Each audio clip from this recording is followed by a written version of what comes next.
के गांव में मीठी अपने पिताजी उमेश और सौतेली माँ रमा के साथ रहती थी।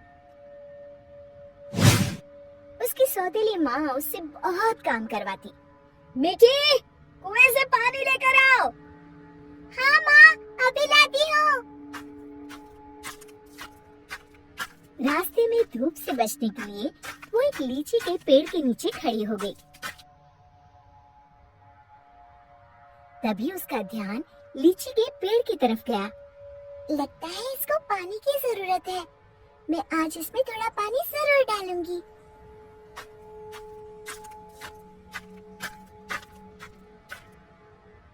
लौटते समय मीठी अपने घड़े से थोड़ा पानी लीची के पेड़ में डाल देती है। अब ये उसका रोज का नियम हो गया। जाते समय थोड़ी देर रुकती और आते समय थोड़ा पानी उसमें डाल देती। उसी पेड़ में एक चुड़ैल रहती थी। इतना ठंडा और मीठा पानी बड़े दिनों के बाद मिला है। एक दिन चुड़ैल ने सोचा, क्यों ना इस लड़की को दोस्त बनाया जाए। बहुत दिनों से मैंने कोई इंसान नहीं खाया। और वो मीठी की हम उम्र लड़की का रूप बनाकर कुएं पर बैठ गई। क्या नाम है तुम्हारा? मीठी। और तुम्हारा? अम्बी। अम्बी? अम्बी तो खट्टी होती है। तुम मीठी और मैं खट्टी, मतलब मीठी खट्टी। नहीं, मीठी खट्टी नहीं, मीठी अम्बी। दोनों खिलखिलाकर हंसने लगती हैं। अरे, मुझे तो तुमसे बातें करके बड़ी देर हो गई। और जल्दी से घड़ा लेकर घर के लिए चल दी। थोड़ा सा पानी उसने लीची के पेड़ में भी डाल दिया। चुड़ैल बहुत दिनों से अकेली रह रही थी। उसे मीठी का साथ अच्छा लगा। वैसे मीठी अच्छी लड़की है, क्यों ना इसे अपनी दोस्त बना लूं। ऐसे ही रोज मीठी और अम्बी कुएं पर मिलती और ढेर सारी बातें करती, खूब हंसती, खिलखिलाती। एक दिन, आज तो बड़ी देर हो गई, मीठी पानी लेने नहीं आई। क्यों ना उसके घर जाकर देखूं। ये सोचकर चुड़ैल मीठी के घर पहुंच गई। वहाँ उसने देखा, मीठी, अभी तक तुमने बर्तन नहीं धोए और पानी भी नहीं लाई। बस माँ, खाना खाकर अभी बर्तन धोती हूँ। कब से खा रही हो? जल्दी उठो, बहुत काम है। खाना खाकर मीठी बर्तन धोने लगी। आज मैंने लीची के पेड़ में पानी भी नहीं डाला और न ही अपनी दोस्त से मिल पाई। तभी चुड़ैल ने जादू से पूरे बर्तन 1 मिनट में धो डाले। मीठी आश्चर्य से यहाँ वहाँ देख रही थी कि चुड़ैल उसके शरीर में प्रवेश कर गई और वापस आकर सोफे पर लेट गई। अच्छा, तो राजकुमारी आराम फरमा रही है, बर्तन कौन धोएगा? धुल गए। रमा को मीठी की आवाज भारी सी लगी। अच्छा, जादू से धोए हैं क्या? हाँ। अब झाड़ू कौन लगाएगा? कपड़े कौन धोएगा? तुम। और कौन? अच्छा, तो मुझे जवाब देती है। ये कहते हुए रमा ने मीठी का हाथ पकड़कर झकझोर दिया। पर मीठी रोज की तरह रोई नहीं, तो रमा को और तेज गुस्सा आ गया। मारने के लिए आगे बढ़ी ही थी कि मीठी ने उसका हाथ पकड़कर गोल घुमाकर छोड़ दिया। रमा तेजी से गोल गोल घूमने लगी। कुछ देर तक घूमने के बाद रमा ने एक बार फिर हाथ उठाने की कोशिश की। इस बार एक धक्के में रमा घर के चारों कोनों में टकराई और फिर एक कोने में जाकर गिर पड़ी। अब जाकर कपड़े धो। जाती हूँ। वो आराम से सोफे पर लेटकर टीवी देखने लगती है। थोड़ी देर बाद रमा कपड़े धोकर कमरे में आई। जाओ, जाकर झाड़ू पोछा करो। रमा कुछ बोलने ही वाली थी कि मीठी की लाल लाल आंखें देखकर डर गई। लगाती हूँ, अभी झाड़ू लगाती हूँ। इतने में मीठी के पिताजी आते हैं। उन्होंने पहले कभी रमा को काम करते हुए नहीं देखा था। रमा, तुम काम क्यों कर रही हो? मीठी कहाँ है? रमा जोर जोर से रोने लगी और उंगली से इशारा किया जहाँ मीठी आराम से लेटी हुई थी। मीठी, मैं क्या देख रहा हूँ? मीठी के पिताजी उसका हाथ पकड़कर उसे उठाते हैं, पर मीठी को देखकर बुरी तरह डर जाते हैं और पीछे हट जाते हैं। ये देखकर मीठी के शरीर में घुसी चुड़ैल जोर जोर से हंसती है।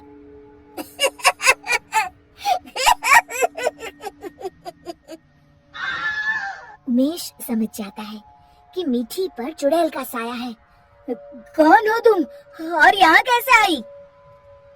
तभी चुड़ैल मीठी के शरीर से निकलकर लहराती हुई सामने खड़ी हो गई और गूंजती हुई आवाज में उसने कहा, मैं अम्बी हूँ।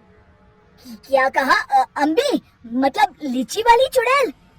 हाँ, और मीठी मेरी दोस्त है। तुम लोग उसे बहुत परेशान करते हो। मैं तुम सबको खा जाऊंगी। उमेश और रमा डर के मारे थर थर कांपने लगे। हमें माफ कर दो अम्बी, आज से हम ऐसा नहीं करेंगे। हाँ हाँ, हमें माफ कर दो, आज से हम ऐसा नहीं करेंगे। मैं कसम खाती हूँ, मीठी को अपनी सगी बेटी की तरह ही रखूंगी। नहीं, तुम सब झूठे हो। अम्बी को बहुत गुस्सा देखकर मीठी बोली, नहीं नहीं अम्बी, तुम मेरी अच्छी दोस्त हो ना। मेरे माँ पिताजी को कुछ मत करो। नहीं, इन्हें सबक मिलना जरूरी है। तुम्हें मेरी कसम। ठीक है, अभी छोड़ देती हूँ, लेकिन जब भी तुम्हें मेरी जरूरत हो मुझे बुलाना, मैं फौरन आ जाऊंगी। और फिर उस दिन के बाद से रमा ने कभी मीठी को तंग नहीं किया।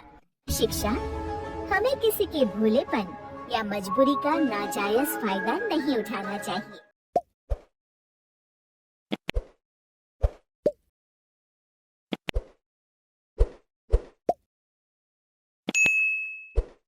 नाम के गांव में मीठी अपने पिताजी उमेश और सौतेली माँ रमा के साथ रहती थी। उसकी सौतेली माँ उससे बहुत काम करवाती। मीठी, कुएं से पानी लेकर आओ। हाँ माँ, अभी लाती हूँ। रास्ते में धूप से बचने के लिए वो एक लीची के पेड़ के नीचे खड़ी हो गई। तभी उसका ध्यान लीची के पेड़ की तरफ गया। लगता है इसको पानी की जरूरत है।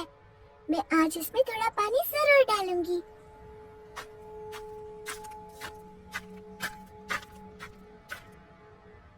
लौटते समय मीठी अपने घड़े से थोड़ा पानी लीची के पेड़ में डाल देती है। अब ये उसका रोज का नियम हो गया। जाते समय थोड़ी देर रुकती और आते समय थोड़ा पानी उसमें डाल देती। उसी पेड़ में एक चुड़ैल रहती थी। इतना ठंडा और मीठा पानी बड़े दिनों के बाद मिला है। एक दिन चुड़ैल ने सोचा, क्यों ना इस लड़की को दोस्त बनाया जाए। बहुत दिनों से मैंने कोई इंसान नहीं खाया। और वो मीठी की हम उम्र लड़की का रूप बनाकर कुएं पर बैठ गई। क्या नाम है तुम्हारा? मीठी। और तुम्हारा? अम्बी। अम्बी? अम्बी तो खट्टी होती है। तुम मीठी और मैं खट्टी, मतलब मीठी खट्टी। नहीं, मीठी खट्टी नहीं, मीठी अम्बी। दोनों खिलखिलाकर हंसने लगती हैं। अरे, मुझे तो तुमसे बातें करके बड़ी देर हो गई। और जल्दी से घड़ा लेकर घर के लिए चल दी। थोड़ा सा पानी उसने लीची के पेड़ में भी डाल दिया। चुड़ैल बहुत दिनों से अकेली रह रही थी। उसे मीठी का साथ अच्छा लगा। वैसे मीठी अच्छी लड़की है, क्यों ना इसे अपनी दोस्त बना लूं।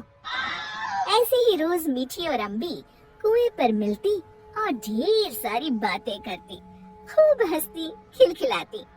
एक दिन, आज तो बड़ी देर हो गई, मीठी पानी लेने नहीं आई। क्यों ना उसके घर जाकर देखूं। ये सोचकर चुड़ैल मीठी के घर पहुंच गई वहाँ उसने देखा मीठी, अभी तक तुमने बर्तन नहीं धोए और पानी भी नहीं लाई। बस माँ, खाना खाकर अभी बर्तन धोती हूँ। कब से खा रही हो? जल्दी उठो, बहुत काम है। खाना खाकर मीठी बर्तन धोने लगी। आज मैंने लीची के पेड़ में पानी भी नहीं डाला और न ही अपनी दोस्त से मिल पाई। तभी चुड़ैल ने जादू से पूरे बर्तन 1 मिनट में धो डाले।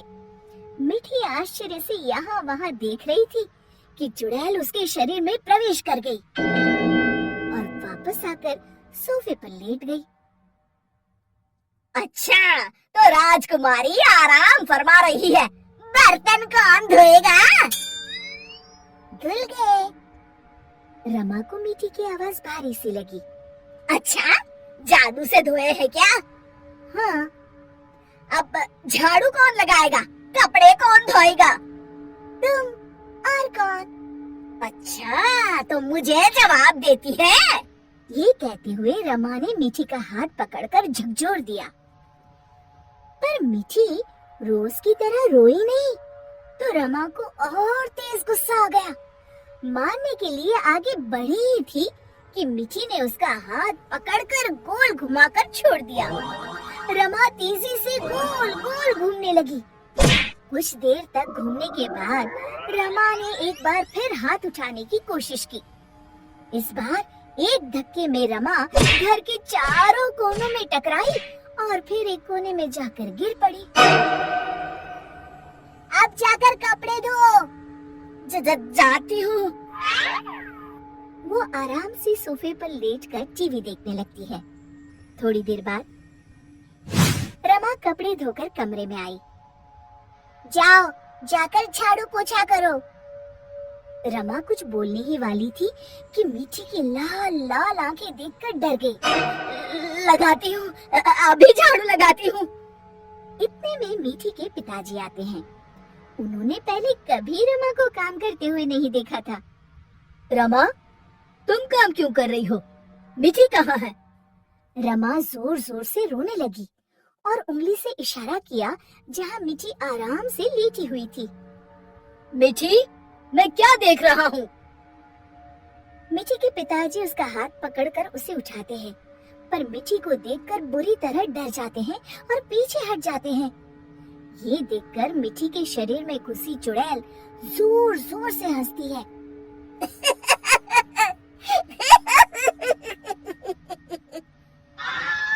उमेश समझ जाता है कि मीठी पर चुड़ैल का साया है।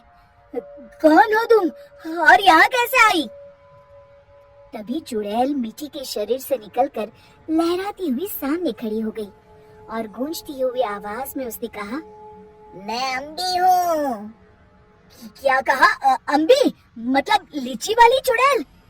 हाँ, और मीठी मेरी दोस्त है। तुम लोग उसे बहुत परेशान करते हो। मैं तुम सबको खा जाऊंगी। उमेश और रमा डर के मारे थर थर कांपने लगे।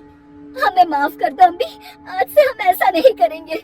हाँ हाँ, हमें माफ कर दो, आज से हम ऐसा नहीं करेंगे। मैं कसम खाती हूँ, मीठी को अपनी सगी बेटी की तरह ही रखूंगी। नहीं, तुम सब झूठे हो। अम्बी को बहुत गुस्सा देखकर मीठी बोली, नहीं नहीं अम्बी, तुम मेरी अच्छी दोस्त हो ना। मेरे माँ पिताजी को कुछ मत करो। नहीं, इन्हें सबक मिलना जरूरी है। मेरी कसम। ठीक है, अभी छोड़ देती हूँ, लेकिन जब भी तुम्हें मेरी जरूरत हो मुझे बुलाना, मैं फौरन आ जाऊंगी। और फिर उस दिन के बाद से रमा ने कभी मीठी को तंग नहीं किया। शिक्षा: हमें किसी के भोलेपन या मजबूरी का नाजायज फायदा नहीं उठाना चाहिए।